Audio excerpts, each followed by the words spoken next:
उदगीर शहरातील आझादनगर येथे गोवंश जातीचे एक गाय, 2 कालवड, 2 बैल, 3 गोरे असे एकूण 8 जनावरे कत्तल करण्याचे उद्देशाने स्वतःच्या कब्जात बाळगल्याचे मिळून आले.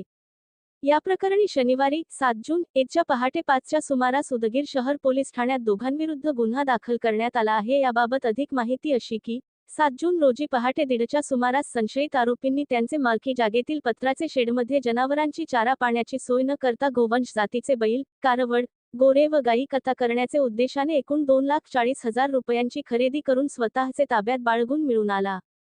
जिवंत एक कालवड, एक गाय आणि एक गोरे कत्तल करण्यासाठी कब्जात बाळगल्याचे मिळून आले आहे. या प्रकरणी पोलीस उपनिरीक्षक गजानन दत्ता काळे यांच्या फिर्यादीवरून उदगीर शहर पोलीस ठाण्यात कलम 554-9 महाराष्ट्र प्राणी रक्षण अधिनियम 1976, कलम महाराष्ट्र प्राणी संवर्धन कायदा 1976, 1955 सुधारित, कलम 5.5.11 एम प्राण्यांना क्रूरतेने वागण्यास प्रतिबंध करण्याबाबत अधिनियम 1960 प्रमाणे खदीर अब्दुल कुरेशी, रा. आझादनगर कोख रसेल, रा. लोणीता, उदगीर यांच्या विरोधात गुन्हा नोंद करण्यात आला आहे. अधिक तपास पोलीस हेड कॉन्स्टेबल सरफराज गोलंदाज हे करीत आहेत.